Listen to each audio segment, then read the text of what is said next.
Or we can clap. Who wants to give who the clap?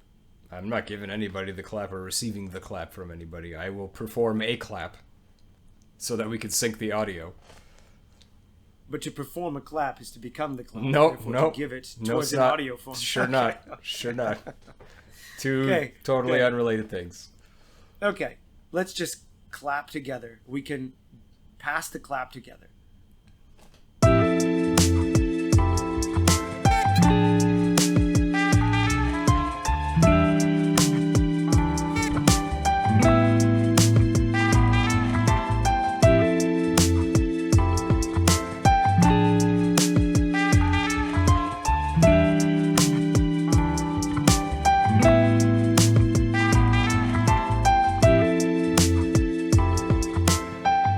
This is All Games Go to Heaven, Episode 3, The Last of Us. So, why don't we do a little restart with a little less chaos? What do you think? We can do that, sure. Yeah. Okay. Hi, Steve. Hi, Mike. How you doing, buddy? Hi. We're not. This is the second time we're Yeah, doing the this. first I don't know take. what you're talking Yeah, about. we only ever do one take. First take. Yeah. First take. First take wonders. I wish that's how my entire acting career went, but it's... Or failing acting career, but it's fine. Well, how about that Q3 in Silverstone as a quick aside? Oh! Pretty, Both of our boys got in there. yeah, pretty exciting. I might have to ditch Alpine for McLaren. I don't know. Things are changing. It's not what we thought it was going to be with just Aston Martin running a train on everybody for the midfield anyway. Yeah, as like our little sidebar F1 geek out. Absolutely. I've been loving all the development war that's happening because it is expanding the midfield now. It's not just Ferrari, Aston Martin. It's like Mercedes is definitely back and fighting.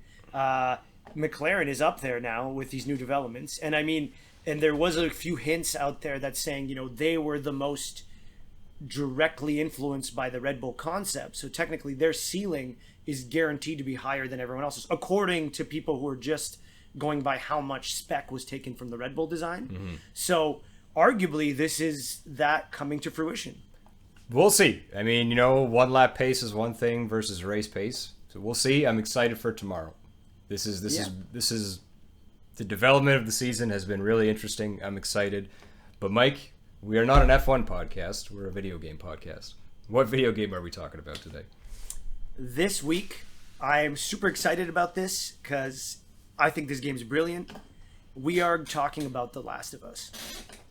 Fantastic game with arguably probably the best TV show / movie adaptation ever. Yes. Yeah. But we'll get into why, because you and I have the same. You said it the last time we talked about it, but I completely agree with your theory. But I mean, I'm also just excited about this because we have this beautiful coming at it from two different aspects, because you played this game when it first came out, and I just played this game, and I can't tell you how. I guess I wasn't in the right mindset, and I'm happy I waited, but my God, this was a brilliant, brilliant, brilliant gaming experience. Great story, great gaming experience, great characters, great mechanics. Just well done, Naughty Dog. Well done. I'm happy I didn't wait, because having that in the context of when it came out, I think is, I don't know, I guess as a lifetime gamer was an important experience to have. Sure. And in that time, for me personally, I'm not saying everybody needs to play amazing games right when they come out, and it's not possible for everyone, and there's tons that I've missed, but I'm glad I got The Last of Us when it came out. Well, it's good that you said that, because part of the reason I didn't get into Last of Us was the same reason I didn't get into. Trying to what other? Actually, I know just The Last of Us was I was an Xbox guy. I was completely an Xbox guy. So The Last of Us was a PlayStation exclusive, so I had to miss that train altogether. And right now, I don't have a next gen console. I don't have a good PC, so I'm missing, bam, this game, that game, this game, that game. Like Starfield's coming out soon, and Bethesda's my favorite developer, and I'm gonna be a year and a half, potentially 2 years behind. It's gonna be really hard for me to not day one Starfield, but I got I've learned my lesson because of Cyberpunk. I gotta wait probably a couple weeks, and then that'll also give me time to hopefully burn through Sea of Stars, which comes out like a week before, and I'm super excited about. And I've also heard of Sea of Stars, and that I think will be available on Switch. Yeah, it's going to be on everything, and Switch is the one I got it for. It comes out August 29th. The ironic part is I'm not going to have it August 29th, even though I was one of the pre-order Kickstarter people. So the digital code comes out on August 29th, but then the physical copy, which I wanted for this, is going to be probably like a week or two later. And then our friend Corbin, I gave him the digital, or I'm going to give him the digital code so that he doesn't have to spend $80 because he also wants to really play that game. And then I'll just wait for the physical Switch one to show up.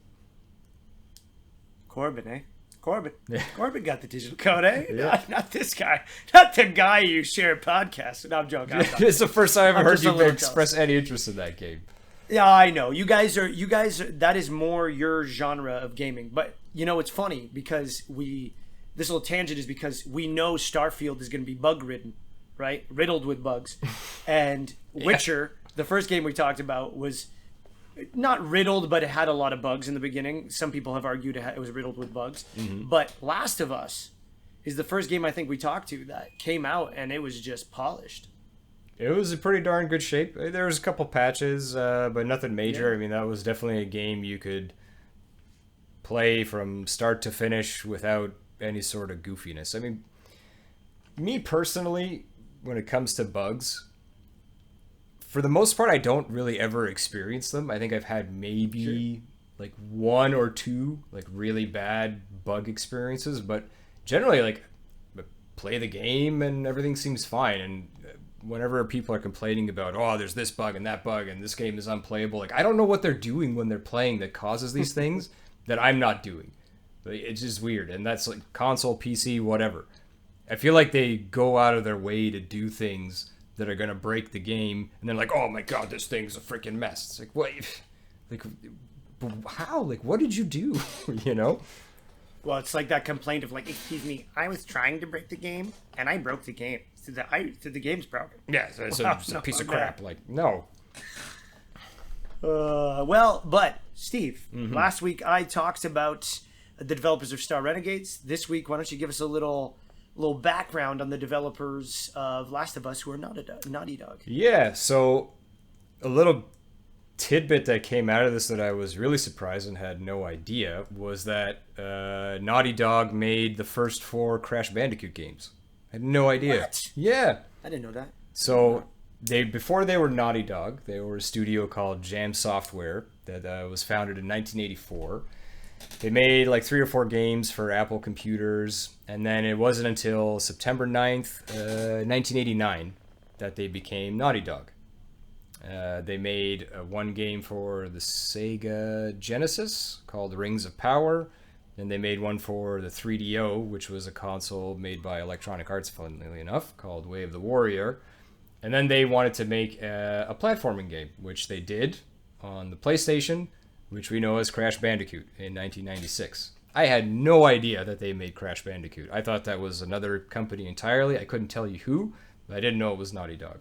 So that blew my mind. Not only that, you just busted out like 3 things I didn't know. A, that this AAA developer, I guess, has been around since 1989. B, they made Crash Bandicoot. C, what the heck is the 3DO? That is a crazy thing I've never even heard of. It's a console that, like, 3 of them sold. don't worry about it. It's not an important thing. Yeah, not an important thing. You haven't heard of it probably for good reason. So they made Crash Bandicoot in 96. A year later, Crash Bandicoot 2. A year after that, Crash Bandicoot Warped. And then they did Crash Team Racing in 1999. And then they switched to a new IP created by them, which was Jak and Daxter. I don't know if you're familiar with that, but I know that one. Oh yeah. Still platformer, but it's a cartoon platformer with guns, which was competing with Insomniac at the time with the Ratchet and Clank series.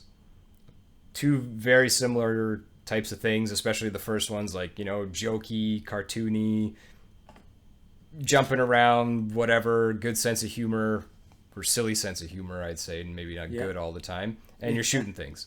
I was very much not a Crash Bandicoot fan, sorry, a Ratchet and Clank guy. I was playing those games a lot more. But because of that direct competition with Insomniac, they tried to pivot to a much more serious tone.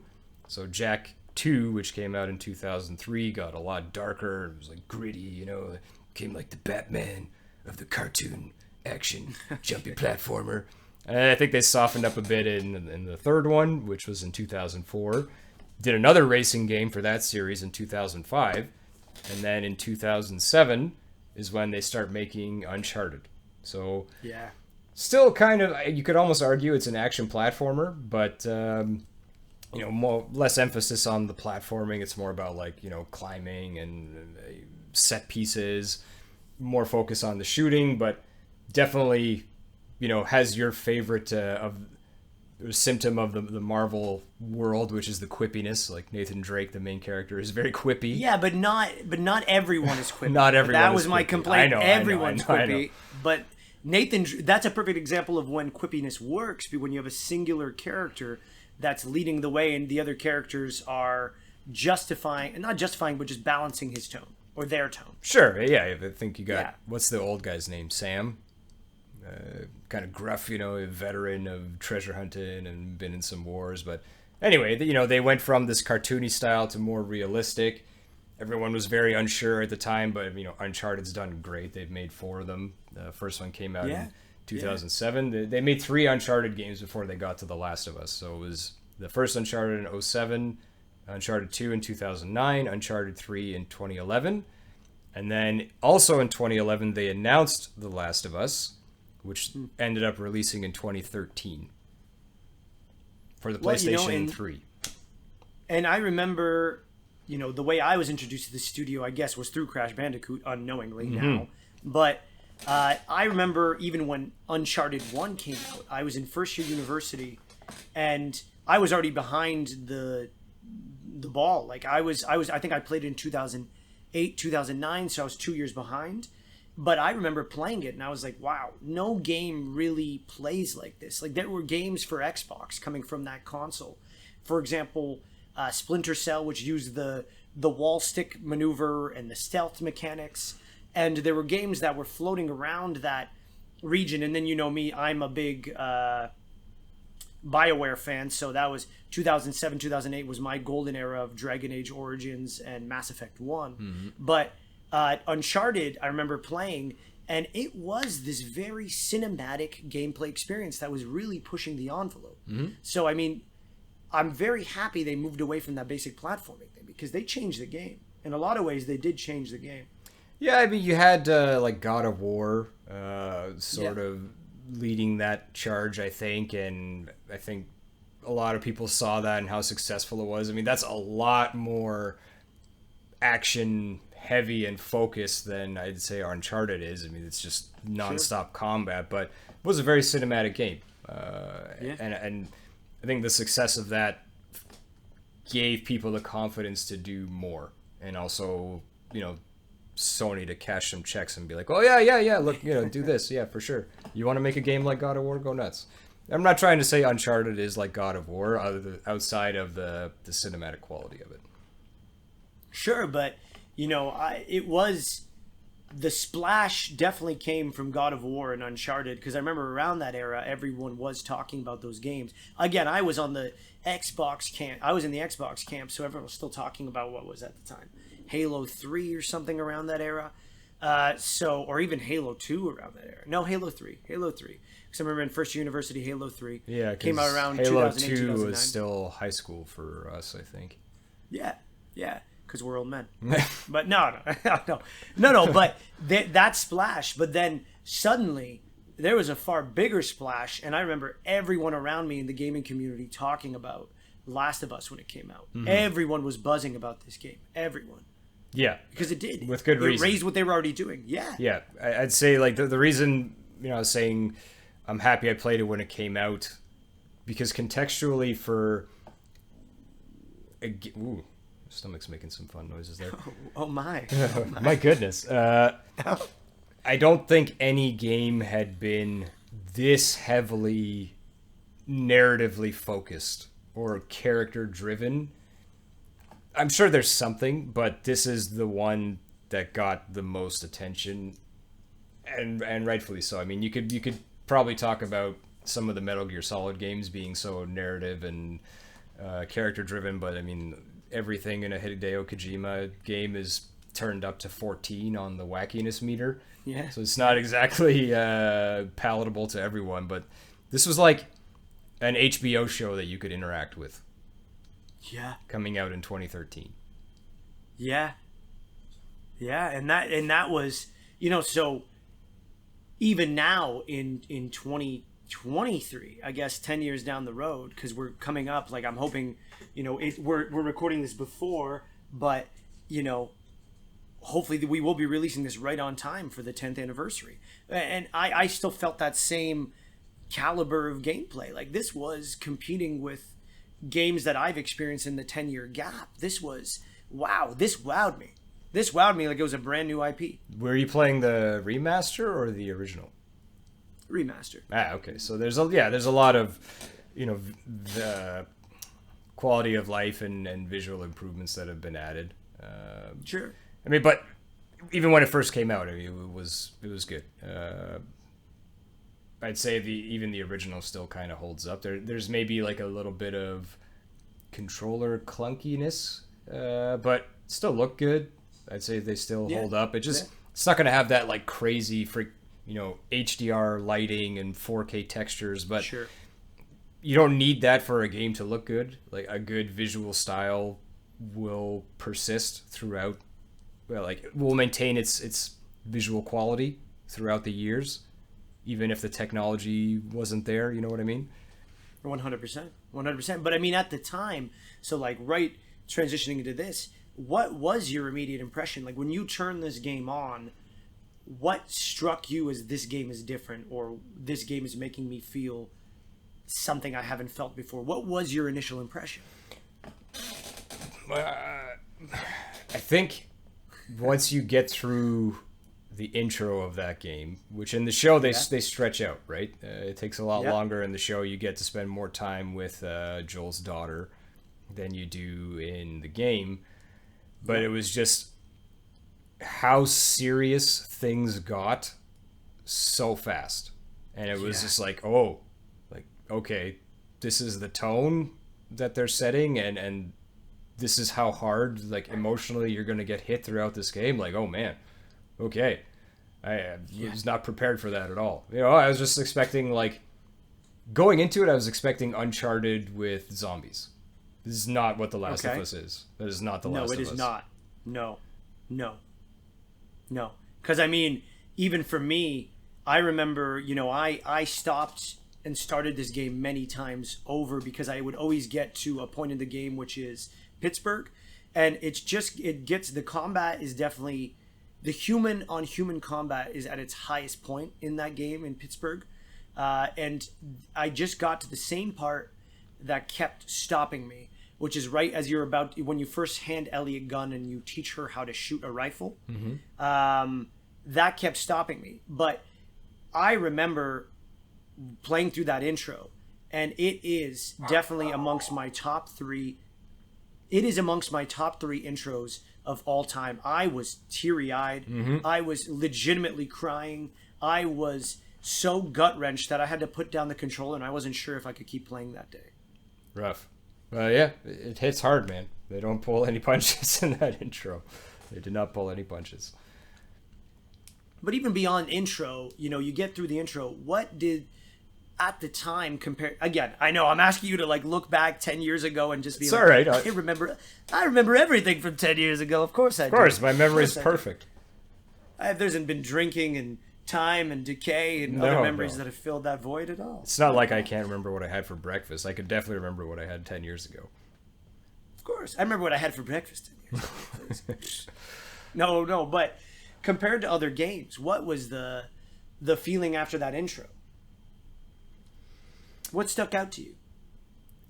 Haven't I already answered that? It was just like the tone of the game. That the fact that this isn't, you're introduced to Joel, what is it, 20 years later? Yeah. You're not some squeaky clean, superhero that's gonna save the world. Like this guy, Yeah. he's broken. He doesn't give a shit about anything other than just what's best for him and to a certain degree Tess. I don't think he loves Tess, but he's the person that's partnered up with him, and to a certain degree I'm sure he would rather her be there than not. But if it's going to come down to him or Tess, he's going to pick himself for sure. It's not like he's going to do something selfless. Like you're the guy you play is an asshole because he's broken from the world ending and him losing his daughter. Yeah. Well, and so story-wise, The Last of Us is pretty much that. It is about the day society pretty much gets broken up by, what is the name? Not cephalopods. I'm thinking that's Arrival. What is the name of the mushroom strand of disease? What is that called? Well, they just call it a fungal infection, but you're thinking about like the mycelial network. Yeah, the mycelial network, but they really lean into it more in the show, where they actually name drop the mushroom strand or the fungal strand that starts infecting humans. But the game starts on where a fungal disease is spreading its network throughout the human race. It is just spreading like wildfire, and society's collapsing. And a father is forced to try and save his daughter from the chaos, and in the process loses her and becomes broken. 20 years later, you see society completely broken, divided amongst what you could call a terrorist group called the Fireflies, that on the other side of the fence, you could also call them freedom fighters, trying to preserve some sort of free will and choice for society, versus this very active military organization, which I don't remember the name of exactly. But this military group, and they're trying to say law and order is the only thing keeping this fungal disease that is now spread rampant across the world from encroaching in on what's left of humanity. Yeah, and along the way you have... On these little cities, like they have all these little cities that have been created. They're all walled off, and it's only their law and order and their way or the highway, which they enforce really brutally, that's keeping those cities safe.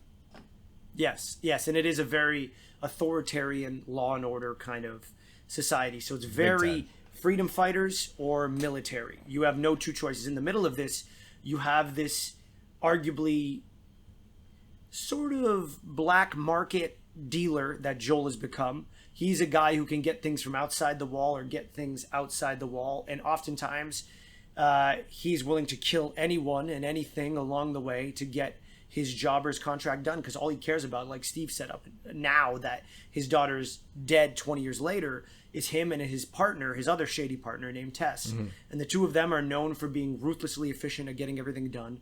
And in the middle of all this, you stumble onto the leader of the Fireflies while trying to get vengeance on let's call them another guy that screwed them on a deal. A third party. Yeah, a third party that screwed them on a deal. They're they're going after him because they roughed up Tess and, balked on the deal or whatever, reneged on the deal and roughed up Tess. So Joel gets pissed and he's like, okay, well, we're going to go find this guy and, we'll deal with him. And then they stumble onto the Fireflies and Ellie. And they stumble onto the leader of the Fireflies, who is going out of her way to save this girl that is somehow immune to the disease. The only person that is. She can breathe in the spores where everyone else has to wear masks. Entire zones and entire buildings are sometimes throughout the game cut off because they are spore infested. And all it takes is one spore for you to become another mindless mushroom zombie. That's what I'll call them from here on out. Mushroom zombies. Or B, you get bit. And she can be bit, and she has been bit and not infected, and she can breathe in these spores no problem. You find that out very, very, very early on, that she is immune. There's a number of situations, not just from combat situations you get into where she's rebit and suddenly bleeding and she's not getting disease, but C, she's in areas where you're forced to wear a gas mask and she's just breathing normally. No big deal. Hey, another day. But that doesn't happen right away. You don't know that she's immune until... a few hours later through your playthrough. Yeah. Not that far. Within the first hour you meet her, for sure. You're finding that out. Okay. I'll have to defer to you on the time, but it's not right away. It's not like you run into Marlene, the leader of the Fireflies. She's like, "Hey, take this immune kid." Like, No, no, you know, no. The only reason Joel and Tess say yes is because they want their guns back, which the Fireflies have. Yeah, they make a deal for stuff. Yeah. Yeah. And that's the story of The Last of Us. Good podcast, Steve. All right. See you later, week. everybody. Yeah. See you later. So, Yeah. I guess, how do you think, how do you feel about the beginning of the game versus the beginning of the show?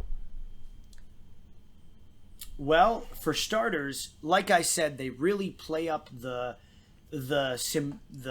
importance of the mushroom strain earlier on. So, for example, something is happening in the society in the game. You know, it's far more a human drama about a father getting his daughter out. And there's a few clues if you stop and watch the TV or you turn on the radio, you'll hear this and that, but it's not as focused on as in the show that actually starts off with an interview from someone from who's an expert on this, who is arguing that, hey, this will be the first thing that destroys society. They really hammer on the focus. The beginning of the show, you know, they milk the drama and it's good and it hits you, but, you know, throughout, I'm just going to make this blanket statement now, not just even dividing the show and the game. I had the rare treat where I wasn't divided by time like you were. You know, you had a few years before the show coming out and the game. I had a decade, basically. You had a decade. Yeah. So for you, it was like this fresh, like, oh, wow, they're doing a great job of remembering things about this. But I'm playing the game, you know, tit for tat or on par for what's going on in the show. Like, I would stop the show just to make sure I wasn't getting ahead of the game, just to make sure there wasn't things being revealed. And I have to say this. The game is so cinematic, so well done, so story-driven that I really feel the show was so well done, yes, but it's impossible to capture that magic, that level of magic. The show is one of the best stories I've ever seen in a video game. So even from the first moment, everything is just so much more hard-hitting in the game versus the film. It still is hard-hitting in the show, but it's just so much more hard-hitting. It's hard not to just feel diminished returns compared to what the game's giving you. I think that, which, like you pointed out, the diminished return is partially due to the fact that you had both experiences at the same time. Yeah. Part of it is also, I mean, with the game, I mean, you are Joel to a certain degree, and you're interacting with it, and there's much more time in the game for them to have all of these little interactions that there's not time for in the show. So from that regard, like, you're going to get more attached to Joel. You're going to get more attached to Ellie. I think you're even more invested in their journey than you are in the show.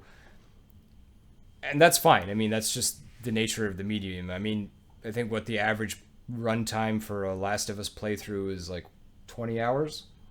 Yeah, 20, 26 hours. Yeah, like that so was the average. at a minimum, double the runtime of the show. 100%. So, you know, if you want to equate that to double the character development, well, yeah, it's going to make more sense that the game will have done, you know, a better job, as you said. Yeah. No, but on that note, the job the show did was brilliant. Like I like you said at the beginning of this is one of the best adaptations I've ever seen. Up until going into The Last of Us, I thought, why the hell does anybody waste their time even trying to do a video game adaptation? Because no one can do it. Oh, yeah. Halo was a mess. Everything I've seen before was a mess. All the Resident Evil movies, disasters. Like, there's been a lot of poop outside of Mortal Kombat. First Mortal Kombat movie was the best. Mortal Kombat, and I actually liked the Warcraft movie. I think it would give the Warcraft movie like a 4 out of 10. I'd give it a 7. That high, eh? I know. It's crazy because good actors. I thought they did a good job blending and containing everything. Anyways, we're not talking about that. But outside of those, you can argue for your adaptation. That's okay. Yeah, but The Last of Us hit it out of the park, and it's because Steven, the writer was involved. That's what happens when the writer stays on board. Well, that's what writers do. Well, Mike, here's something counter to your point. You know, in the Star Renegades episode, you were saying you could tell when a programmer becomes a writer. But Neil Druckmann's job prior to writing was a programmer. He was a developer. That's fine. That's fine. But he's also a great writer. Apparently, yeah. Yeah, yeah, and and that shows because he put so much thought into, and that's the thing when you have a linear game like this where there is a bit of a space you can explore to find more bits to improve your gear or more clues that tell you about the world, but it really is a linear story, and when you can keep it in that box, there are mandatory beats you have to hit. The Witcher, you can change things up. Star Renegades, it's a totally different kind of game, but in a linear game like this, not open world, you're at the mercy of the writer, and the writer has a lot of freedom to do whatever he wants with your experience. Yep. But I mean, that's also, it's like comparing a choose your own adventure book to a fully fleshed out narrative. Sorry, I forgot to mute that. Yeah. How dare you? How dare you let the outside world come into this private, beautiful moment we're sharing with all of these 12 people listening to this? Yeah, I let our 6 listeners down with that cell phone beep. I apologize to our friends. We love you, 6 listeners. We love you. You're number 1 and number 2 and number 3 and number 4, all 1 in 6. Are you high right now? What the hell is that? I should have been for this episode. Probably would have made more sense. Okay. Shouldn't have been. So I have a follow-up question, though, to the show versus the game. Okay. So they did a really great job with the show, right? And in some ways they expanded upon things that they didn't give us in the game. I think we got more of an answer about Ellie's mom in the show. Yeah. We got much more of a detailed, plausible explanation for what caused everything. Was it Bill and Frank? We got a whole thing an episode on their relationship, which was great, beautiful. But essentially, we got the same story, right? For all intents and purposes, we got the same story. Yes. So, if at the end of the day, we've just gotten the same thing, was it even necessary? So I'll speak from my experience playing 1-to-1, like episode to beat through the game. I thought what they did was actually, and I'll use this word liberally, brilliant, because I'm sure it's not brilliant but what they did was brilliant because I actually didn't feel like I was watching the same story. Yes, a lot of the major beats were there, but there was enough variation and enough subplot written in and expanded upon, and stuff you didn't get to see in other people's lives, that I truly did feel like I had a really beneficial compendium that gave me more of the story. And I feel the same way. I was just wondering if you felt the same. Because I think there is an argument to be made of, again, yeah, we got some blanks filled in, and learn more about some people that we were just sort of afterthoughts, but with the ABCD structure of it being basically the same, like, was it necessary? For me, I loved it. I hope we get a second season, which I'm pretty sure we are, and it was enjoyable. But is that really like an adaptation, or are you just taking what was already there and putting it on TV? I mean, if the answer is just money at the end of all of this, somebody wanted to make money, but the less pessimistic answer.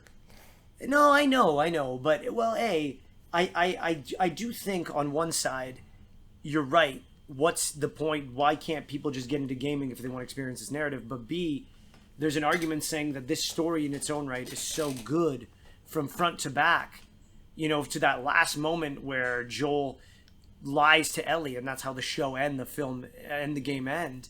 That is such a good story that there's the argument after 10 years, why wouldn't we want to reach that to a bigger audience? There are people out there who still don't want a game. So how can we get to them? Well, the only way we can get to them is if we give them this voyeuristic, we're not engaged whatsoever, we're purely watching from behind the screen, we're not even getting our hands on it at all, journey. Sure. Although the video game industry is now bigger and has been for a few years than TV and movies combined. Oh, I agree. I'm happy about that. Don't get me wrong. I'm excited about that. I guess more audience is more audience for sure. But I just want to point that out. Well, I mean, what's your A? So here, I'll give you two questions without keep going to A and my B questions. But what was your feelings 10 years out? And then also, what are your thoughts on what you just asked? What do you mean by the first question? What are my thoughts 10 years out? Well, what was when you first sat down, you watched this first episode, did you have to take a second to say this wasn't exactly like the game, but it was close enough? Am I enjoying it more? What was your initial impression of the show? My initial impression, I tried not to overanalyze it when I was watching it. There's definitely stuff where I was like, oh, I remember that from the game or whatever. But I just thought throughout the entirety of the series, I was like, they did a great job. And I'm so happy that more people get to experience this story that, like, crushed my soul 10 years ago. Yeah. Left me depressed or whatever, however you want to put it. So I'm glad that more people got to experience it and potentially maybe go and try a video game because of it. Because for a really long time, people have this opinion that video games just, I don't know what, it's just Call of Duty, or there's no art to it, there's no beauty or narrative. It's like, well, no, hold on. This beautiful story that you just watched came from a video game. And I hope that encourages more people to sort of search that out. Okay, what else is there to offer in video games?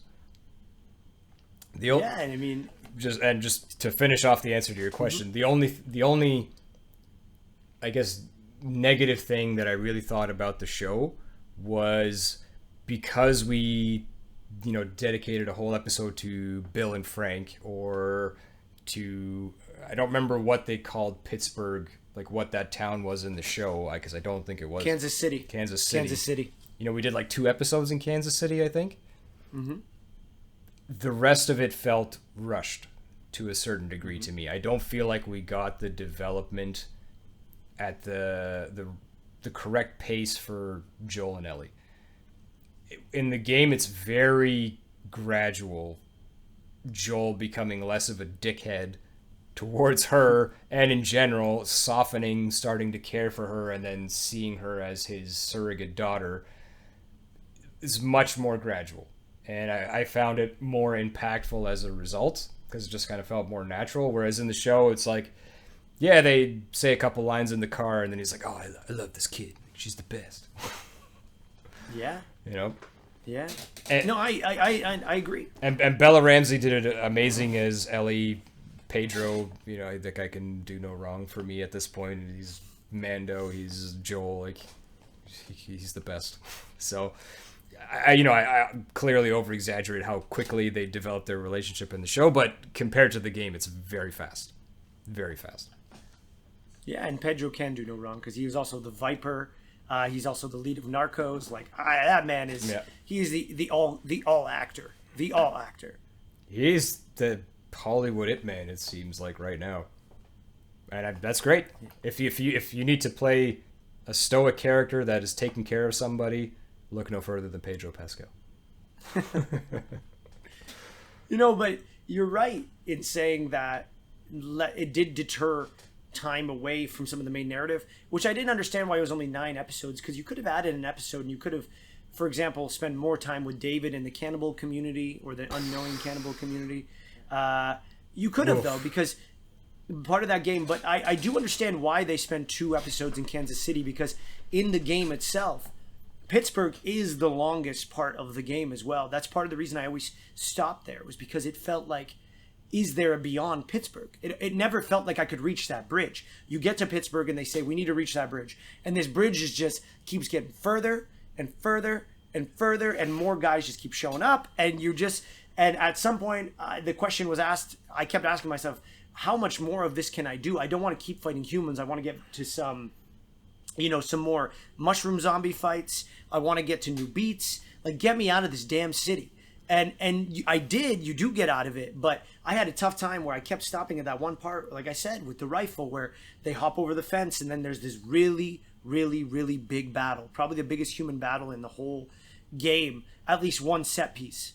And Pittsburgh just keeps going after that. It just keeps going and going and going and going. I don't remember Pittsburgh being that long. It has been 10 years. Yeah. You know, I can remember showing up in Pittsburgh, you get ambushed, the car gets wrecked, you know, trying to get away at first. There's the sniper part with that you mentioned where Joel teaches Ellie how to use the rifle and you're trying to get around. Beyond that, I don't remember anything else. Well, okay, then there's Henry and his brother. Yeah. Sneaking around with them, getting separated, rejoining. The brothers. Wow, I guess Pittsburgh was freaking long. Yeah, it is. Now that I'm saying it out loud, yeah. There's way more. So you missed a couple things. So you get ambushed, and then in the ambush, then you have to, like, you and Ellie have to scavenge around a bunch of their area first. Mm-hmm. Then you have a lot of fighting to get to the sniper part. Then even more fighting before you ever get to Henry. And then you get Henry, and then Henry screws you over, and then you catch up to Henry. You want to kill him. And then you and Ellie you split ways and you jump off the bridge. You wash up on shore. You're with them again. Then you get to the access tunnel, which they talk about in the show. Then you get to the suburbs. And then after the suburbs, you have that whole final standoff that they show in the show, which is kind of in the show. Another thing with the show, there isn't really a lot of mushroom zombie stuff. 2 episodes. That's it? 2 episodes, yeah. That was a little disappointing. I wonder if that was a budget thing. No, it's HBO. True, yeah. So you think it was just a narrative choice? Yeah, and that's maybe where you could have filled in even more of the show. You know, how are the mushroom encounters now further along the road? Because there's tons of them, even when you get to everywhere. Yeah, and in the game there's a lot more. And in the show it didn't sort of feel like this apocalyptic event, other than those 2 times. It was like, yeah, you can travel through pretty easily if, like, you're in the countryside and there's no one around. Like, they get to, was it DC? Where are they going? They get to Denver first. Well, they get to Tommy's Dam. The ultimate. Then they get to Denver. The ultimate destination where the university is. No, it's in Utah, Salt Lake City. Okay, so anyway, they go like across the country pretty freaking easily in the show, mm-hmm. Whereas in the game, excuse me, if you're not going up against humans, there are some solitary moments for sure, but generally, if the people are not the threat, the fungus people are. Yeah, and that should have been something that continued on in the show, because it did feel suddenly that they passed Kansas City and now the threat is left behind. This was an East Coast problem. You've left the East Coast. You're free. It's just humans now. Yeah. Just humans being humans. And also just beautiful countryside. There's a crash plane over there. There's a mountain over there, but we're good. We're okay. Like, we'll travel. We'll travel, no problem. Oh, hey, look, it's Tommy, Joel's brother that we haven't mentioned. Like, yeah, and I mean, they did some cool things with, you know, Ellie seeing the graveyard and then doing the flashback of how they were driven out there and executed and stuff like that. But I don't know. You did feel like they did all this work in the beginning of the show to set up the mushroom zombie threat, and then they kind of left it behind right after Kansas City, and then they said, okay, well, we talked about it for so long. That's it. Now we can just focus on what we need to. And they had this room to really round it out with a 10-episode season, which I, as someone who just watches a lot of TV, I don't know why, but it scratches some sort of mental itch for me when I see a perfectly rounded show that's like 10, 12, or 20 episodes. I didn't get the 9. I think a lot of people were confused by that. But I don't know. So we're talking a lot about the TV show. Let's get back to the game. How do you find that it plays in 2023, 10 years later? How did it feel playing that game? Smooth as butter. Yeah. I mean, even coming off of, I'm trying to think of other games where, you know, there's a lot of interaction moments that I've recently played. I mean, even the scenes in the recent Assassin's Creed games where you have to do a little more interacting and it's called button interacting.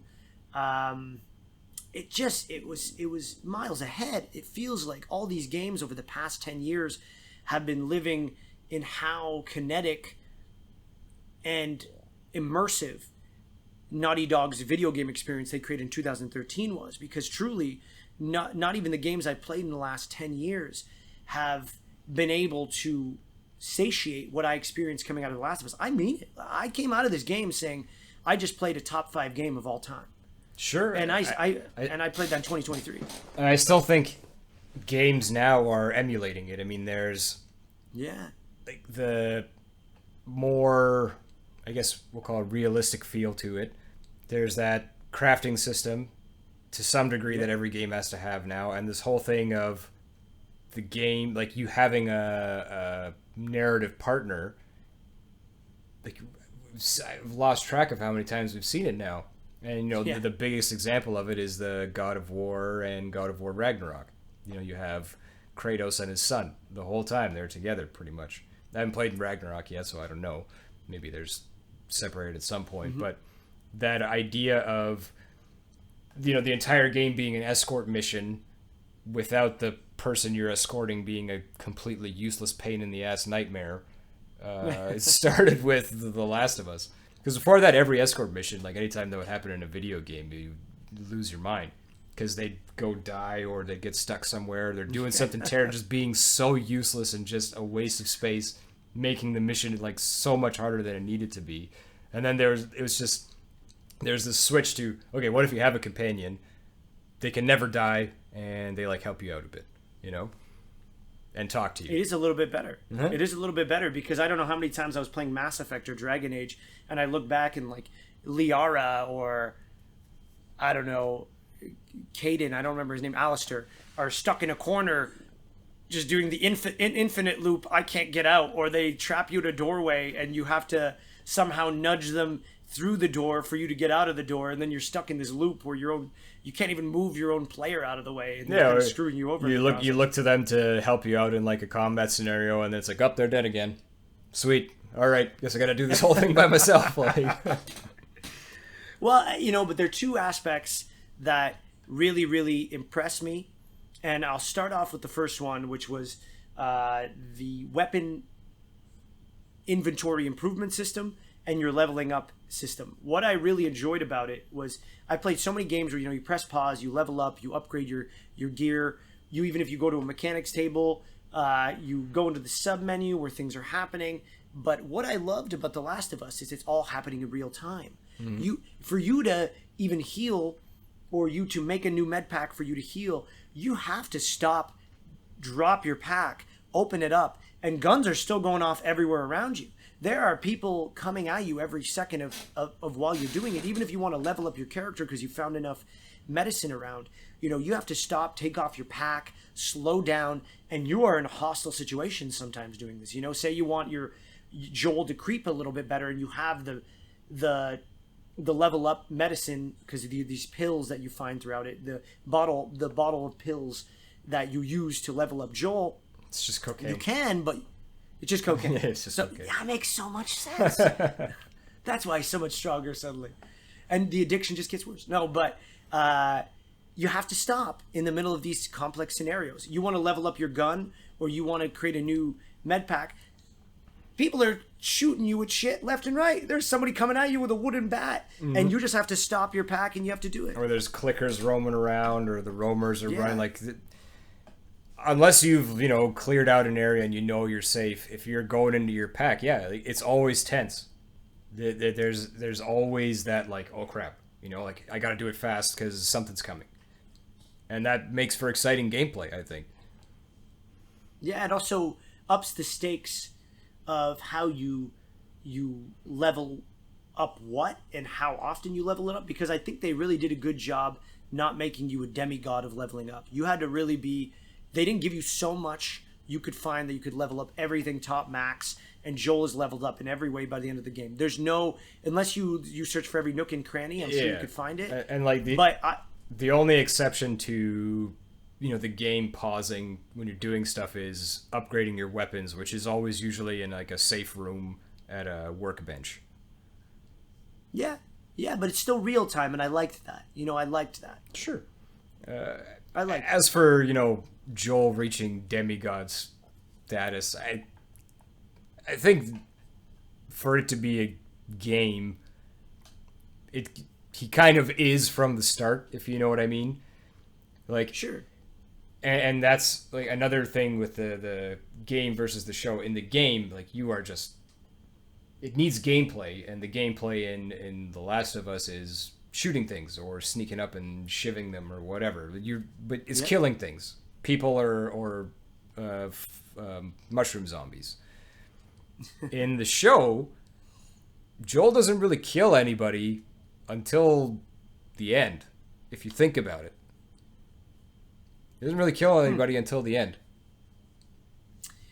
Just that one security officer that was the guy he was dealing with back in the town. And when But even then, I think Tess blows his brains out. That I don't remember in the show. When they get to Kansas City in the show, he takes out, I think, the 3 people that ambush them. But before that, he hasn't killed anybody. After that, he hasn't killed anybody until they get to the university, where everything pops off. So it's not, in that sense, the TV show's more realistic because he's not this unstoppable freaking killing machine like you are in the game. Like in the game, like, anything that gets in your way, the only solution in the game is pew, pew, pew. You kill everybody. Everybody. Everything, which will lead to another topic in a second. But but that's kind of also why I think the game and the writer did a good job changing the dynamic of how the audience might view Joel from the game versus the show. He does seem like less of a monster. Again, a topic we'll talk about in a second. In the show versus the game. In the game, I almost feel it less because there is that sense of, okay, I'm playing a game, I need to be doing something. This is the thing that I'm doing. Like, when I'm playing a Call of Duty game, I don't feel like a monster because I'm shooting people. Sure. And I think it's the same applies to The Last of Us. Maybe less so because it is so narrative focused, but in the game, they're not really making a point about the killing except for a few times, I think, with Ellie. Like, the first time Ellie shoots somebody in the game has as much impact as it does on her in the show. Yep.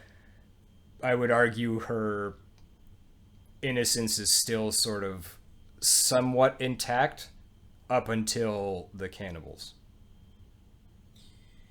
Yeah, and and you really see her break in that final scene because she is the one who has to kill David, the person who abducted her.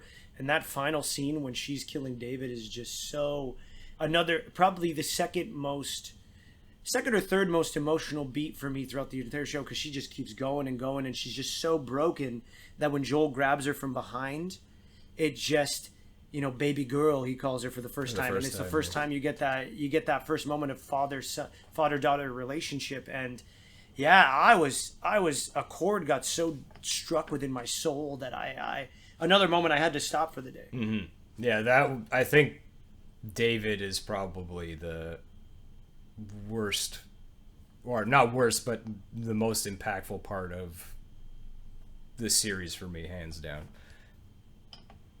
Yeah, I mean, for me, it definitely is the loss of his original daughter. I don't think I'll ever experience anything like I experienced that first intro scene when you get to the end of it, and you've done everything to save your daughter, and then all it takes is a stray bullet, and she's bleeding out, begging you, and the performances. I think another reason this game stood out so much in the day and age was I don't think a single game gave such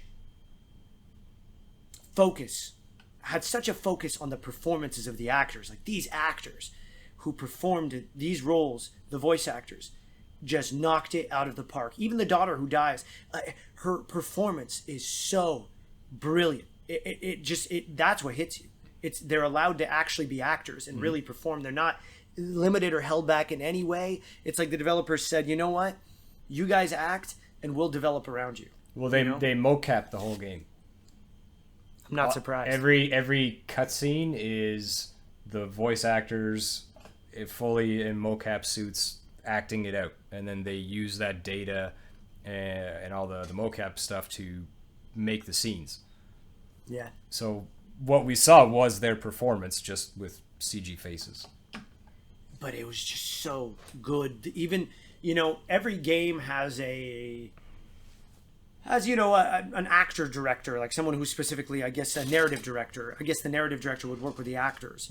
Like my friend Joel when he was working for Quantic Dreams, and I think even now for Ubisoft, working on the Assassin's Creed franchise. I'm pretty sure he works with the actors one-on-one.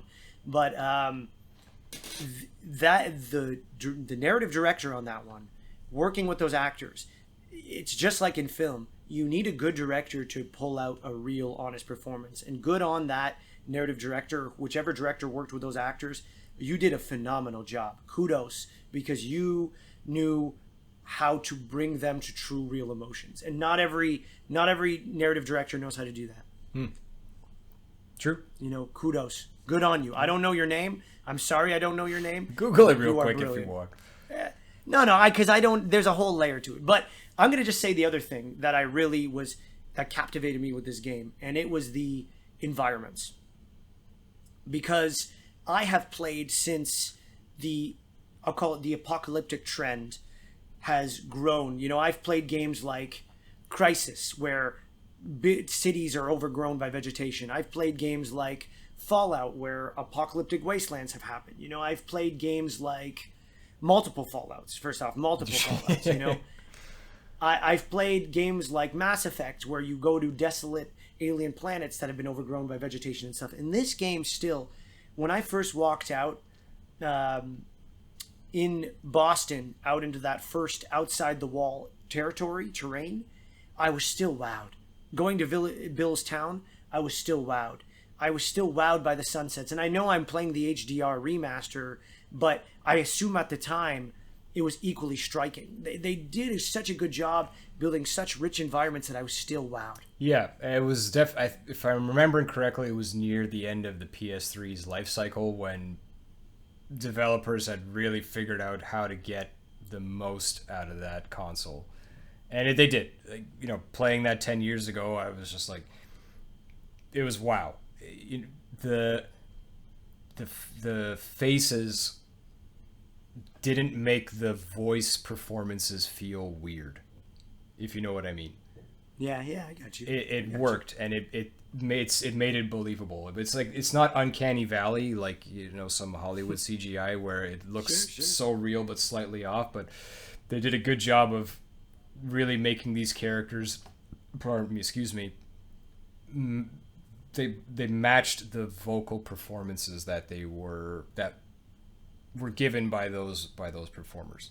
So it didn't detract from what you were seeing, didn't detract from what you were hearing.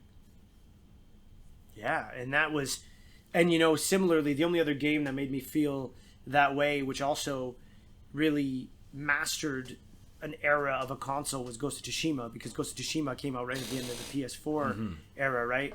And that also managed to master, in my opinion, a lot of the technologies that were building, right? A lot of the building blocks that all the open world RPGs were using before them. But best looking PS4 game, in my opinion. 100%. 100%. But, with Ghost of Tsushima, you can max out your character stats. With Joel, you still can't. And that's something I still appreciate even more, is that I really had to still think about how my guns were leveling up and everything. But so speaking of the guns, I'm curious what your thoughts are on the shooting in the game. For someone that said, "Oh, the shooting in Prey looks like crap." What's your opinion on the shooting in The Last of Us? I liked it. Look, this game to me, if I have a one-on-one comparison to a game that it evoked memories of, oh my god, it feels like I'm playing this game. It wasn't even Uncharted. It was Alan Wake. And the mechanics behind this game felt very Alan Wake, because I played Alan Wake when it first came out. And the mechanics of the firing system, it's very Resident Evil-esque. It's very Uncharted-esque, because it's the same studio. But it's also very Alan Wake-esque. So to me, it felt like an even more polished version of Alan Wake, because in Alan Wake, you can't interact physically with the beatdowns like you can in Last of Us. Yeah, that's definitely a carryover from Uncharted for sure, is the physical combat. I'll probably never get tired of, bricking people in The Last of Us. I just always Yeah. find that freaking hilarious, as messed up as that is. But it's clunky. The shooting is clunky as hell. But I also think that makes sense narratively, right? It's not like you're some superhero or special ops guy or whatever that's just an ace in shooting and can headshot freaking everything. It's like, no, it's hard to aim and it's hard to shoot. And when you pop off a pistol, like, there's a lot of recoil. And, especially if you're just like, trying to do things in a hurry, it's tough. And it can sometimes get annoying to play, like if you get stuck in a section where you're trying to get through. But I also think narratively it makes sense. It wouldn't make sense if you were just freaking G.I. Joeing your way through this whole game. To a certain degree you are, but you know what I mean. No, but you're right. You're right. I understand what you're saying, because at the same time, for example, you can put all your gears or your weapon leveling up points into, say, the revolver, right? And you get the recoil down and you're becoming a pro with the revolver. But here's another problem. There's limited ammo everywhere, and you're not always finding the ammo you need for the guns you need. Mm-hmm. So suddenly you're using the Glock or the regular pistol you have, or you're forced to use the bow and arrow, which you haven't really leveled up, and now suddenly your encounter becomes twice as hard because you become so dependent on the revolver. Yeah, that's another good dynamic. Totally. Sorry. I like that. I like that clunkiness, because that clunkiness does, like you said, make it feel human. But by the end, I do have to boast that I was getting very, very good with certain weapons. Like certain weapons, it was almost becoming redundant that I have to use any weapon, because to me, like I said, I was building on a foundation of what I had already experienced with Alan Wake and what I had experienced with the Resident Evil games. So to me, it was pretty smooth transition coming from those games going to Last of Us. Okay. What's your favorite weapon in that game? Regular shotgun. Not the mini shotgun, but the regular shotgun. Not the sawed-off. What about yours? Not the sawed-off. I like the rifle. I was a rifle guy. You're a rifle guy, eh? Yeah. I didn't use the rifle very often. Not against mushroom people, like, just forget it. But against the humans, I feel like my strategy in the outdoor areas anyway was usually try to get a couple of them from afar, which I usually could with the rifle, and then, find a beam, like a wooden beam, find a brick, find a bottle, get in there, cause some mayhem. Wow. See, in mine was more so every situation, unless the ones where they forced you to start fighting right away, stealth in, kill as many people as you can, then pull out my revolver, because that was my secondary tier item, take out as many people as I can from a distance, run in with my shotgun, take out as many people as I can, close quarters, and then try to finish everyone off with whatever melee weapons I can. Or stealth everyone to the point where I only have 2 or 3 guys, and I can just melee them as much as I can because I wanted to conserve ammo. Sure. That's more my approach when I'm fighting roamers or floaters. I wanted nothing to do with them. There was never a time in that game. Anytime you're encountering the clickers, yeah, you're already in like a scary spot, and then you hear them clicking and twitching, and I'm just like, I don't want to be here at all. Like, frig me. Say, oh great, I only got half a shiv left. Like, I can take out one of them, but the other one's gonna scream, and 30 roamers are gonna show up. And it's like, oh god, like, please let me just stealth my way out of this. Like, those encounters are so intense every time. It never doesn't feel like you're super vulnerable. No, because they keep throwing more clickers at you deeper into the game. Instead of it just being like 1 or 2 clickers and here's 10 roamers, they're like, here's 10 clickers. And now get through this. Yeah, now get through this scenario. And then here's 10 clickers and 2 bloaters. I was like, oh.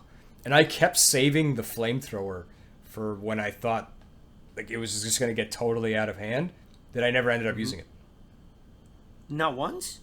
I think when I first got it, like, yeah, because there's ammo for it everywhere, but then I was like, oh man, like, this is really good against the fungus people. I gotta save it when shit really hits the fan.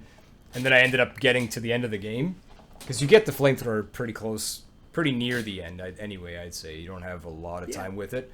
So I was expecting another encounter that was just going to be crazy overwhelming for me, and it didn't happen. And then I was like, oh, I didn't get to use the flamethrower again. Yeah, because I do have to say this, that I guess I understand why the writer made the decision to stop dealing with the mushroom zombies in the show after a certain point, because in the game it also does feel like, even though they're there and they're still a threat, the stakes have changed so much, and you don't really get another crazy scenario like you did during some of the points, like for example, like when you get caught in Bill's snare and you're hanging upside down shooting all of them. You don't get too many of those intense moments when you get to Salt Lake City. By the time you get to Salt Lake City, it's really, here's a few pockets of clickers, but only clickers. Good luck taking them out, and maybe a bloater or two, and you're mainly going to be dealing with humans from here on out. So I do get that ratio. If you do end up playing the second one, I think you'll be satisfied with... Okay. I will. Yeah. I will play the second one. And, and I do have to say this, because I think it's about time we almost step into what I call the great debate, because we've talked a lot about Joel killing people, and I think this is going to be the big last point for us. But one thing I do also have to commend about this game, that this is the first game I bring up to people where there's more people that know the name of the composer, Gustavo Santaolalla, that know his name than even know the developer's name, because so many people know about the soundtrack to this game because it became as famous as the game itself, and that is good on you, Gustavo. Oh, you remember, Nick, my doppelganger, identical twin. And me and him, he showed me how to play the opening to that game on bass. That guy's just like somber guitar. Like, just I'm at a loss for words for it. How good that guy is. And his early stuff, even, because I went into his catalog before I even played the game. I listened to all of his soundtracks, and I listened to his early days. In early days, he was very, how am I going to blend a little bit of atmospheric electric over a lot of really soft, deep, resonant, thoughtful plucking on an acoustic, and that really culminated with a nice little tribal drum score for The Last of Us. And he did a great job. Good job. Just good job. And I'm glad you pointed that out, because I would have totally forgot about the music throughout this game is top notch. Absolutely brilliant incredible. Soundtrack. Yeah, brilliant soundtrack. Brilliant. So you're grinning from ear to ear. I can see it. You want to get into this. We have to. We do. We have to get into the light version of it. We can't go too deep into this. Yeah. I mean, because of our friend Simon, who we bring up in every single podcast, we were having a conversation about this game and how well I enjoyed it, and he makes a comment at the very end of all this that to Steve and I, he said so nonchalantly, so matter of factly, so matter of like factly, no one would have a different opinion. But to me, it was like somebody took my heart and took a hammer to it and crushed it, because it just struck me. And he said, yeah, and it's crazy how at the end of the game, you realize Joel was the monster all along. Yeah, the monster. Not a monster, the monster. Who's going to... Disagree. We both disagree. One of us has to be the devil's advocate here, Mike. I'll be devil's advocate. Okay. But again, to keep it light. But before you're the devil's advocate, what we're getting at is the ending of the game and the show, which is the same. You get to Salt Lake City, where the university is. You've brought Ellie to where the Fireflies are supposed to be, so that they can potentially use her to make a cure. You don't know what that entails. You show up. They immediately assault you both, knock you unconscious. Joel wakes up. Ellie's nowhere to be found. They tell Joel that they put her under, given her no choice, and that they're going to harvest her brain, brain stem, or whatever they're going to do is going to kill her, so that they can possibly, no guarantee, make a cure for the fungal infection in people. or like Invent a cure. invent a cure. I can't remember the other word. A vaccine, so that you can be immune to it, potentially. Joel obviously isn't very happy to hear that they're going to kill this person that he's now come to accept as his daughter. They tell him, and they gave her no choice. They gave her no choice. Yeah. I'm giving the I'm trying to give the version of it that doesn't make it seem like we're right and Simon's wrong. Of course. Try to give the unbiased narrative here. So they knocked Ellie out because they wanted to make things easier for her, and Joel's obviously pissed because now he's just found out that they're going to kill Ellie, and they're not giving him a choice, they're not giving her a choice, and they just say, okay, get Joel the hell out of here while we kill your new daughter. Joel snaps and he kills everybody. He takes out the Fireflies single-handedly in this university campus. Kills the doctor, who's the only one that could have performed this procedure. Takes Ellie out of there. Kills Marlene in the garage where he's putting Ellie into a car, and probably one of the most savage scenes I've ever seen, because she's begging Joel not to kill him, or not to kill her, and he says, well, you know what he says? Yeah, he pretty much says, he's like, no, because then you'll come after her. Yeah, you just come after her, and he shoots Marlene cold-blooded, and then drives away. Who is the leader of the Fireflies? Who's the leader of the Fireflies?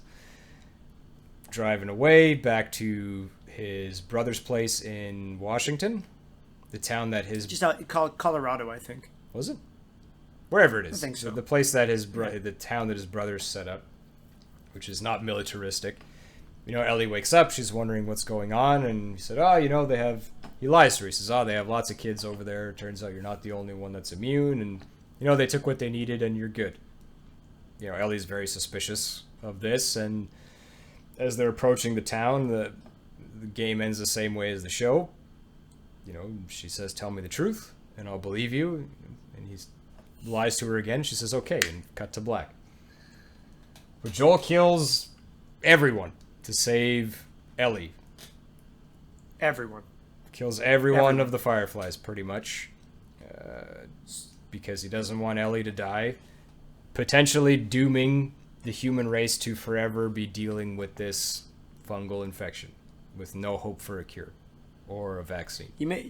It's funny, when we call it just a fungal infection, it sounds like oh, sir, here's your STI. You've slept with too many people. Here's your pills.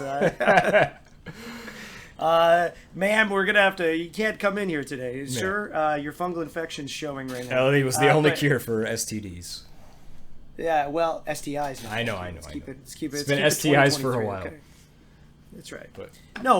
But all this to say. So now let me polish it up with the because I'm the devil now. You are the devil. Allow me to be the devil's. I am the devil and his advocate. So Joel, this selfish individual, robs the world of its vaccine, kills the resistance organization that was the only thing that was arguably fighting for freedom outside the militaristic confines of these military entities that are securing the cities, and then C, lies to the person who could change the world forever about the fact that she is the one chance humanity has, just so he can keep the daughter he lost in new form. Yeah. So selfish from that point of view. There's no guarantee of the cure. They don't give Ellie a choice. They don't give Joel a choice. Pretty sure if they just had a conversation instead of knocking them out and then just being like, well, we're going to do this without your consent and you can go take a freaking hike, Joel. Yeah, the guy's going to snap. It's essentially a parent protecting their child at that point. It's not his blood child, but it's his adopted daughter at that point. And would I do anything different? Who's to say? I'm not a post-apocalyptic survivor trying to save his surrogate daughter. I don't know. I'm also not a parent. I'm a dog dad. No, but even for me, I felt the same way. Without me breaking the devil's advocate position for a second, part of the reason I disagreed with Simon was because I also felt like you formed this bond. You've gone so far with this person. To me, there was no other choice than to murder everyone. I didn't even hesitate. I just started killing people because I said, "You bastards! get the hell out of my way. What do you mean I don't even get to say goodbye to her? You're not waking her up and having a conversation with her? Yeah, you're not first? going to tell her you're going to kill her? Like, you're No. just as bad as the people that you're fighting against, in my opinion. I agree. Like, do I think Joel is a hero or a good guy? Hell no. Hell no. More so in the show, probably, because you're not literally spending 20 hours or 10 hours, I guess, in the show killing everything in your sight. Whereas in the game, it's literally 20 to 26 hours of you killing everything. He's more of a monster in the game than he is in the show. But in that scenario, I don't think he's the boogeyman, as Simon called him. Yeah, but at the same time, you know, and now I'm going to put the hat back on. What else would you do? So here's the thing. Marlene knows Joel's reputation before giving Ellie over to him and Tess, right? Before she says, please take them. You're the only one who can get them out, because she knows how ruthless he is. Because they even say, multiple times throughout the game, I was a really, really bad person before we started this journey. Like, I was a terrible, terrible person, to the point where my brother didn't even want to be around me anymore. I was such a bastard. Yep. So, at the same time, Marlene, when they get there and they get knocked out and they don't really know who they're pulling back yet, and they wake up and they bring them back, Marlene's like, oh, that's Joel.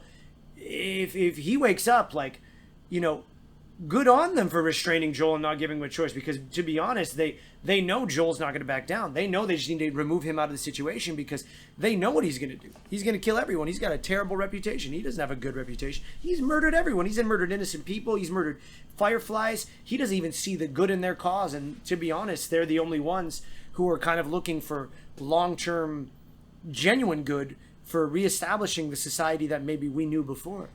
In the situation as it's set up, yeah, of course, Joel's gonna freaking lose his mind and kill everyone. But from the start of the game to arriving at Salt Lake City, I'm not gonna say during Salt Lake City, he becomes, to be blunt, much less of an asshole. Like, the way he treats Ellie from the beginning to the end is completely different. The way he behaves around other people is different from the beginning to the end. That he becomes more human again. When he lost, what was his daughter's name? Sarah? I think so. When he loses Sarah, the time from losing Sarah to when you meet him, he's dead inside. Like, the guy doesn't have a heart anymore. He's broken. Ellie fills that void and heals him to a certain degree. I mean, he's not a great dude, but he's a lot better, and he's softened. If they bring Joel and Ellie in there, they tell them both what's going to happen, Joel's going to freak out. He's not going to instantly kill everyone because Ellie is awake. She wanted that. She wanted to be used for the cure. She makes that very clear. She didn't know she was going to die from it, but she still wanted to be helpful in that way. That was her choice. In that moment, she can talk Joel down. 100% she can talk Joel down. You know, but that's, you know, a privileged position, because I still have to defend the Fireflies and everyone along the way. All they know is Joel over the last 20 years, which is a dead inside murdering maniac. Like, Simon even made the point where, you know, just to argue his point, and I mean, to Simon's point, he went as far as to say everyone actually just knows Joel's rolling to town and they know he's the boogeyman, so of course they're going to shoot first. No, because when you get to Pittsburgh, the Marauders are literally setting up an ambush so they can kill and pillage everyone who crosses through them. Yeah. Probably do even worse things to them, maybe even can. And like, other people want to cannibalize you along the way. I'm not about to say the boogeyman's there, so therefore we became cannibals because we were so scared to leave our little mountain range community because Joel exists. And Joel's such a crazy murderer that he might find us in the mountains, so we're not going to go out there and find other things that aren't human flesh. I'd say we're just going to eat human the flesh. only people that know about Joel and his reputation are the people in Boston and the Fireflies, because they have, you know, they're across country. Absolutely. So they're going to be like, yeah, and Marlene knows Joel, so Marlene's going to tell people don't fuck with Joel. But it's not like, yeah, if somebody in Florida's like, oh, that Joel guy, woohoo, better watch out for him. Like, they don't know who the hell he is. Did you hear about that Joel guy? Yeah, I heard about that Joel guy. Yeah. Oh, he's a bad guy. He's a bad guy. I heard he killed 3 gators barehanded. Like, I heard he killed 16 clickers just with his teeth. yeah, and then he ate them. And then he ate them. Yeah. No, but I mean, like, you know, that's the extent of how far I could even take his position, because I have a tough time defending it myself, because, like, what else am I supposed to say on the other side? Look, at the end of the day, here's where the debate comes down to. Do you save the thing you love the most in this world because you are a person who has to live in this ego-based body, indifferent of whether you believe whether we're spirits or souls trapped in this body that are connected to something beyond or not? You are an ego-based being, and the thing you love most that has taught you to love and have hope for the life again is about to be taken away from you with no choice. Or B, do you think everyone, no matter how precious they are worth sacrificing for the greater good? That's a debate. Sure. I think, me personally, sacrificing Ellie for a big if, I don't know why I'm doing air quotes, for a big if, there's no guarantee. Nobody knows what the hell's going on or what her brain, blood, bone marrow, whatever is gonna give them. Is it even something that can be replicated? Like, society has collapsed. It doesn't exist. Say they even make a cure. Okay, how are you gonna mass produce it? How are you gonna distribute it? Yeah.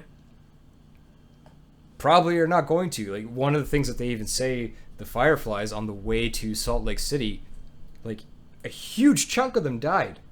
Like, a lot of them freaking died.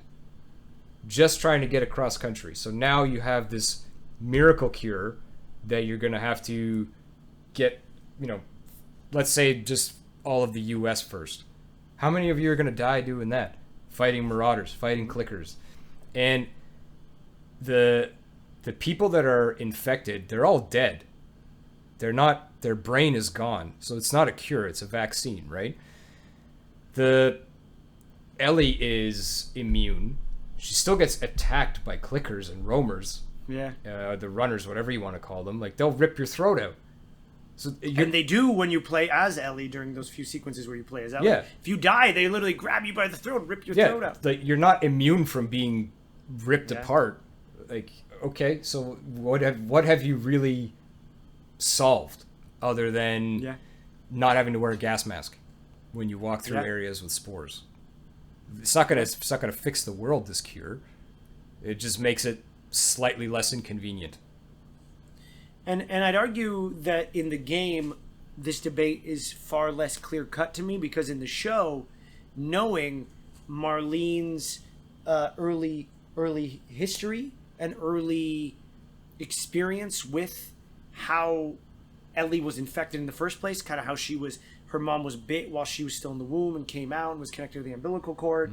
Mm-hmm. That to me, right away would kind of be like, okay, that's a 1 in a million scenario. So now you have to tell me the only people you can actually vaccinate are people who are potentially still in their mother's womb, because there's no guarantee even people outside the womb are going to have the right distribution of this. Like, is it through the umbilical fluids that made such a difference? Was it through stem cells or some shit? Like, who knows? Yeah. Who knows? That's the thing. About... It's such a massive unknown, and you're going to kill this person who is Joel's entire world for all this huge what if. It's such a gamble, and you don't even give them a choice. You know, you said the Fireflies know Joel's reputation, so they have no choice but to, like, react the way they did. Okay, if you think he's a freaking murdering psychopath, chain him to the bed and still have a conversation with Ellie there. Sure. Then he can't do anything. Yeah. Put him in a prison cell. Sure. Yeah. The stupidest thing you could have done was send him with 2 wet behind the ears guys. I'd be like, all right, take Joel out behind the city and make sure he leaves. Like, okay, dum. Like, yeah, this is your gift for making it this far. We won't kill you, but we're gonna kill Ellie. Yeah. Like, I don't know. You know. We'll get more into this. We are gonna have an episode, which is gonna be our special edition for sure the podcast. We might do a video version of it too, but for sure it's gonna be on the podcast. We're gonna do about a 30-40 minute version of this, where we're gonna invite Simon on, who's a proponent of the position we're struggling to argue for. Yeah, he'll argue for it a lot better than we will. Yeah, and it's going to be this episode's special edition. It'll come out shortly after, but I don't know. I don't know what else to say for the great debate. I disagree. I saw no choice but to kill everyone. I'm. Good job, Joel. That's all I gotta say. Yeah. I don't know. Any last talking points you want to go through about this game before we slowly wrap here? I don't know. I feel like with this game, we've talked less about the game itself and more so about the narrative in the show. And maybe that's okay. If I don't know, Mike. I don't know. I'm at a loss. I don't know what else I would want to say. I'll say this. Well, I'll say this. Hold on a sec. I gotta get a crazy girl here. Come here, psycho. Come here. You're going on my lap. Come here. You're going on my lap for the finale. Whoa. You're gonna make an appearance. Yeah, because she's getting all restless. Oh. Cute dog. Crazy but cute. Wow. But I'll say this. The fact that the narrative stands out to us so much, I think, is the definitive factor of this game. I'm not remembering this game because it had brilliant combat, and that's all it was. I'm remembering this game because it had a brilliant story with good combat. Do you know what I mean? It had a brilliant story with decent combat and gameplay and really memorable, well-done characters. Yeah. So, I mean, of course we talked about the narrative a lot because the narrative, to me, is that golden shining thing that makes The Last of Us stand out. It is its definitive feature that says, hey, this is why we're bringing it on All Games Go to Heaven. Mm-hmm. Yeah. I mean, yeah. We both loved it. We both loved playing it because it is a game. We both love the story. And it was a turning point, I think, in seeing games as more than just bleeps and bloops and pixels or whatever you want to say. Yeah. It was an important step for video games, and it's funny that we experienced it 10 years apart. Eventually we're going to get to a game that we've played at the same time, but not this one. But it was great. Well done, Naughty Dog. They swung for the fences with this one and knocked it out of the park. Well done, Naughty Dog. Yeah. I guess on that note, this was episode 3. That's of All Games Go to Heaven. All right, buddy. Always a pleasure, Mikey. It's been a Olive, great to see you. Pleasure as always. You beauty. Yeah, she was patient enough, and now her reward is a nice long walk. So, yeah, man. Till next time. Till next time, buddy. Always a pleasure. Take care, buddy. Take care, Steve.